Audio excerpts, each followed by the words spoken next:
Hello friends, welcome to my channel. In this video, I am going to explain CPU scheduling algorithm. That is uh, round robin scheduling algorithm, the previous year's question.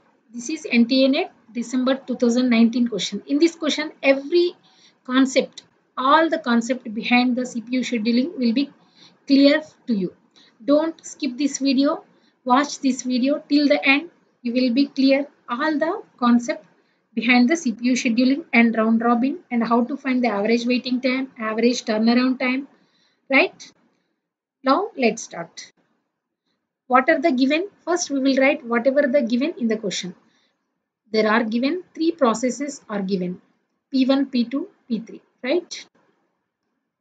P1, P2, P3. And burst time for each process also given. What is the burst time for P1? 3, 4, 5. P1 3, P2 4, P3 5. And what are the arrival times? 0 to 5. Arrival time 0. P1 arrival time is 0, P2 arrival time is 2 and P3 arrival time is 5. Okay, we all know to solve the question in the CPU scheduling, we have to maintain a Gantt chart. In the round robin scheduling, we have to maintain a ready queue also. Try to remember this. In SJF, SRTF and PRT scheduling algorithms, there is no need for making ready queue. But in the round robin scheduling algorithm, we have to maintain a ready queue. Now, extra information is given in the question. CPU time slice. That means time quantum for each process is given 2 milliseconds. Right? Time quantum is given 2 milliseconds. We have to remember this. Now we will make first we have to start our problem with the Gantt chart. Right? Initially, at the time of 0, which process came? Process P1 came. That's why the CPU is allocated to the process P1. And how much time the process P1 will be executed? Only up to 2 milliseconds. Right? In the ready queue also, write P1 is now executing. After P1, at the time of 2, which processes came? Only P2 process P2 is came at the time of 2. That's why after P1, P2 will come into the ready queue. Right? P3 will not come because P3 it came at 5 milliseconds. Now P1 is executed up to only 2 milliseconds. The P1 remaining burst time is 1 millisecond. That's why after P2, no other processes is there. That's why again P1 come into the ready queue because P1 is not finished its execution. Right? Now P2 will come into the execution. P2 will run up to 2 to 4 milliseconds. That means remaining burst time of P2 is 2 milliseconds.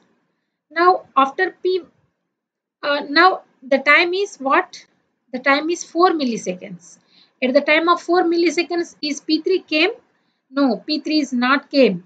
That's why again P2 come into the ready queue. Right? We are maintaining the ready queue, right? After P2, the time is 4 milliseconds. P3 came at 5 milliseconds. That's why again P2 come into the ready queue because P2 is not completed its burst time till now. Now next P1 came, P1, P2 completed, P1 came into the CPU will be given to the P1. Now P1 is remaining burst time is only 1 millisecond. That's why P1 will be finished at the time of 5. 4 plus 1, 5. Now P1 is completed its execution. Now again P1 will, now the time is 5. Who will come into the ready queue? Now the time only the remaining process is P3. That's why P3 will come into the ready queue. Because already P2 is in ready queue, again P2 will not come.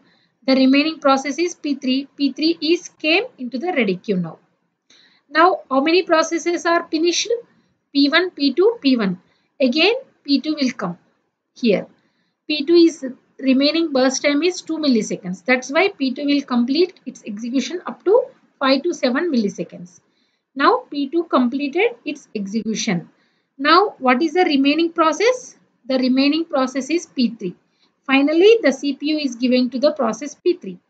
P3 will be run up to 12 milliseconds because there is no need to maintain time counter because there is no other process is there in the ready queue. Right? Now we have to find the average waiting time and average turnaround time. Right? For that we have to know the completion time. Right? Completion time.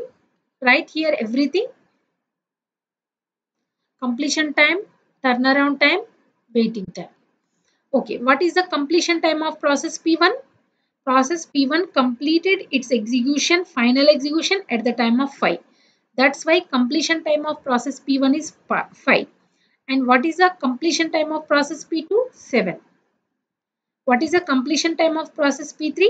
12. What is the turnaround time? Turnaround time means completion time minus arrival time. Right? What is the turnaround time of process P1? 5 minus 0, 5. P2, 7 minus 2, 5. P3, 12 minus 5, 7. Right? Now, the total turnaround time is 17. Now, waiting time. What is the formula for waiting time? Turnaround time minus burst time. Try to remember this. What is the waiting time of process P1? 5 minus 3, 2. P2, 5 minus 4, 1. And P3, 7 minus 5, 2. What is the total waiting time? 6. Now, can we find the average turnaround time? Average turnaround time is 17 divided by 3 because there are total 3 processes. That means 3 5 are 15, 3 6 are 3 6, 5.66. And what is the average waiting time? 6 divided by 3. No, not 6. This is 5. Right? 2 plus 2 plus 1, 5. Right?